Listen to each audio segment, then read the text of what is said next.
kalian semua. Semoga kita selalu diberikan kesehatan, keselamatan oleh Allah Subhanahu wa Ta'ala. Kami dari Universitas Kyai Haji Abdul Wahab Hasbullah, Fakultas Agama Islam, Program Studi Pendidikan Agama Islam semester 4, mata kuliah Ilmu Jiwa Belajar, ingin menjelaskan tentang teori sibernetik. Sebelum kita menjelaskan apa itu teori sibernetik, alangkah baiknya kita perkenalan terlebih dahulu. Saya Nur Aliatul Maidah, NIM 20110120057, kelas PAI 4H, dan samping kanan saya Muhammad Syarif Hidayatullah, NIM 20110120065, kelas PAI 4H. Dan samping kanannya lagi Vina Salula 2, NIM 20010120038, kelas AI 4G. Pengertian dari teori sibernetik. Sibernetik merupakan kata serapan dari kata cybernetik, yakni sistem kontrol dan komunikasi yang memungkinkan umpan balik atau feedback. Bidang ini menjadi disiplin ilmu komunikasi yang berkaitan dengan mengontrol mesin komputer. Pertama kali, istilah ini dipakai oleh Louis Covington tahun 1958. Selanjutnya, istilah cybernetik berkembang menjadi sesuatu yang berhubungan dengan internet, kecerdasan buatan, dan jaringan komputer. Teori belajar sibernetik adalah teori yang paling baru dari semua teori belajar yang telah dikenal. Teori ini berkembang sejalan dengan perkembangan ilmu informasi. Menurut teori ini, belajar adalah pengolahan informasi. Teori ini memiliki kesamaan dengan teori kognitif yang mementingkan proses. Proses memang penting dalam teori sibernetik. Namun, yang lebih penting adalah sistem informasi yang diproses karena informasi akan menentukan proses. Kemudian, asumsi lain dari teori sibernetik adalah bahwa tidak ada satu proses belajar pun yang ideal untuk segala yang cocok untuk semua siswa, sebab situasi dan yang untuk sistem informasi cara belajar sangat ditentukan oleh sistem informasi. Jadi di sini sudah mulai dengan sistem informasi sehingga siswa memperoleh pengetahuan secara tidak langsung. Kemudian pengelolaan pembelajaran dalam teori belajar sibernetik menuntut pembelajaran untuk diorganisir dengan baik yang memperhatikan kondisi internal dan eksternal. Kemudian penjelasan dari kondisi eksternal dan internal. Kondisi internal siswa yang mempengaruhi proses belajar melalui proses pengolahan informasi dan yang sangat penting untuk diperhatikan oleh guru dalam mengelola pembelajaran, yaitu kemampuan awal peserta didik, motivasi, perhatian, persepsi, ingatan, retensi, dan transfer. Sedangkan kondisi eksternal yang sangat berpengaruh terhadap belajar dengan proses pengolahan informasi antara lain kondisi belajar, tujuan belajar, dan pemberian umpan balik. Kemudian lanjut dengan bagaimana pentingnya teori sibernetik dalam pembelajaran. Teori adalah serangkaian prinsip-prinsip yang dapat diterima secara ilmiah untuk menjelaskan sebuah fenomena yang terjadi. Teori juga memberikan kerangka pikir untuk menginterpretasikan observasi-observasi lingkungan dan berfungsi sebagai media yang menghubungkan antara penelitian dan pendidikan.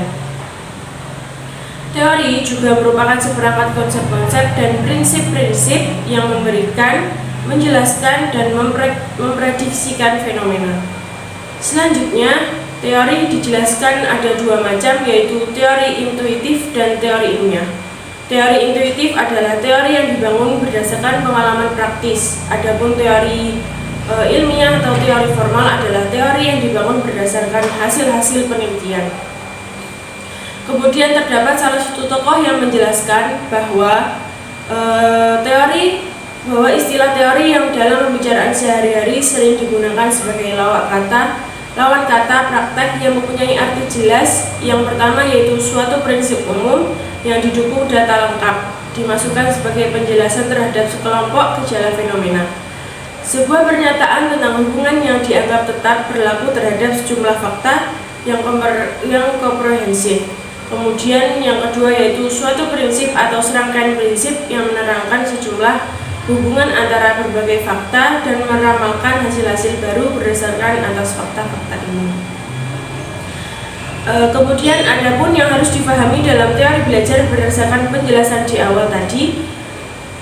Yang pertama, konsep dasar teori tersebut beserta ciri-ciri dan persyaratan yang melingkupinya. Yang kedua, bagaimana sikap dan peran instruktur dalam proses pembelajaran jika teori tersebut diterapkan.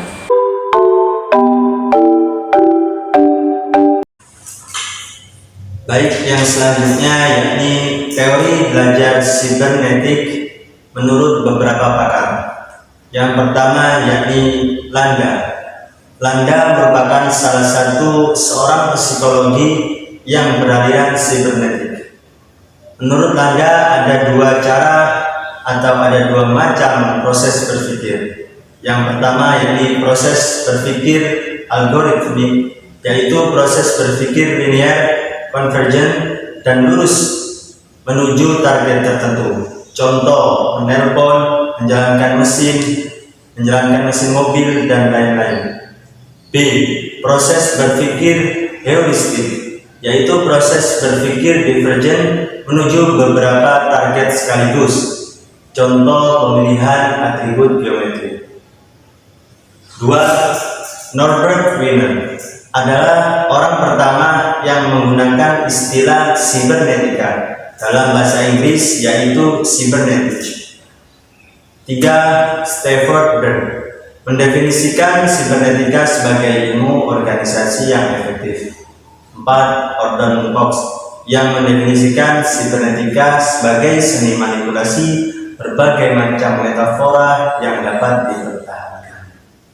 Yang D. Mengaplikasikan teori sibernetik dalam pembelajaran. Menurut Ridwan Abdullah Sani, menjelaskan fungsi instruktur dalam pembelajaran sibernetik adalah merencanakan, mempersiapkan, dan melengkapi stimulus yang penting untuk memasukkan simbolik. Ada beberapa langkah pengajaran yang perlu diperhatikan oleh instruktur dalam menerapkan teori sibernetik, yakni yang pertama, menarik peserta didik atau menarik peserta diklat. Yang B, memberikan informasi. C, merangsang peserta diklat untuk memulai aktivitas belajarnya. Yang D, mengisi materi. Yang E, memberikan bimbingan bagi peserta didik atau pembelajaran. Yang F, memberikan penguatan pada perilaku peserta didik. Yang G, melaksanakan penilaian. Jadi kalau peserta didik itu sudah baik atau sudah memenuhi target dari materi-materi itu, bisa dilakukan dengan penilaian untuk mengugat semangat dari peserta didik atau peserta diklat. Yang H yaitu mengingat materi yang sudah diajarkan. Dengan demikian, aplikasi teori sibernetik ini dalam kegiatan pembelajaran akan mempunyai langkah-langkah sebagai berikut. Yang pertama yaitu menentukan tujuan pembelajaran. Terus yang kedua yaitu menentukan materi diklat. Terus yang ketiga yaitu mengkaji sistem informasi. Yang keempat, menentukan pendekatan informasi, artinya kita mencari atau mengkaji tentang sistem informasi dari peserta diklat tadi.